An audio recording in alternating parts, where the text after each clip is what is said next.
dois créer un email enregistré, ça veut dire quoi? File, new, project, Spring Initializer. Je dois choisir mes events. Java, bien évidemment. Next. Ici, je dois choisir quoi? Eureka Server, c'est tout. Eureka Server. Et je dois cliquer sur Finish. Okay? Moi, je l'avais déjà créée. Elle est là. Okay? Elle est dans mon application. Il ne contient rien. Il n'y a rien dedans. Okay? Sauf qu'il faut voir un petit peu le fichier .xml. Alors, le fichier .xml, elle est là. Il pointe sur ce qu'on appelle Dependency Management, s'il vous plaît. Avec Cloud Dependency, etc. Avec le Eureka. Vous voyez, Netflix. Alors, d'ordinaire, toutes les solutions de Microservice Cloud ont été faites par Pivotal, ça veut dire la société de Spring, au profit de Netflix. Okay? Par la suite, Netflix, ça permet à tout le monde d'utiliser les solutions de Netflix. Parce que ce sont des solutions qui ont été créées par Pivotal, la société de Spring, pour Netflix. Et non pas pour tout le monde. Okay? Mais par la suite, c'est comme si ça devient open source, tout le monde pourra les utiliser. Okay? Donc, par la suite, maintenant, qu'est-ce qu'on va faire? On va faire quelques petites configurations. Alors, je vais aller sur ChatGPT et je vous demander, s'il vous plaît, donne-moi la configuration de Eureka. Il va nous donner la configuration spéciale. D'ailleurs, ça, la question, c'est une question bête. In Spring Boot, I want a configuration for Eureka Server. Automatiquement, elle m'a donné la dépendance. Dependency Management, ça existe aussi. Il a été ajouté automatiquement. OK. Si vous avez remarqué ici, je dois ajouter enable Eureka Server. Donc, je vais rentrer dans mon projet, email enregistré, elle est là. Je dois ajouter enable Eureka Server, elle est là. Par la suite, je dois aussi copier un fichier YAML, application YAML. Donc, je ne vais pas copier maintenant, mais plutôt, je vais faire un CTRL-C, CTRL-V. Ce n'est pas application.property, mais plutôt un application.YAML. Tu peux avoir les deux. YAML avec les properties, il n'y a pas de problème.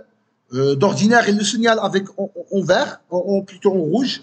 Mais YAML, soit YML, soit YAML tout court, c'est la même chose. Bon, il ne veut pas. Mais j'ai l'habitude qu'il est toujours en rouge, mais bon. Je ne sais pas, est-ce que c'est la version d'IntelliJ ou je ne sais pas quoi. Alors, je vais copier cette configuration. Tchac, CTRL-A, CTRL-V. Alors, le port ici, je peux faire une partie de la configuration ici ou l'autre dans l'autre. Par exemple, ici, je peux faire server.port égal, comme ça, et éliminer cette configuration d'ici. Et ça marche. OK. Tchac, tchac, et ça marche. OK.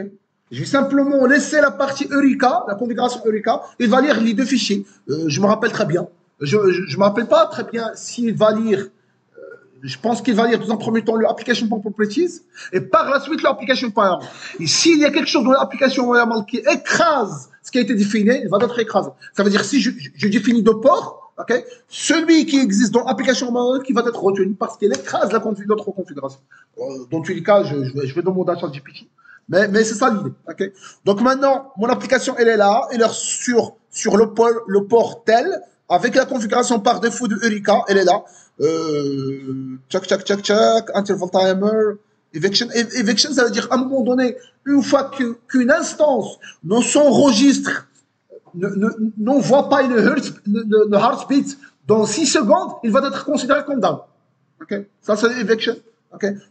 Ça, c'est pas la peine. Ici, on dit que c'est pas la peine. C'est pas la peine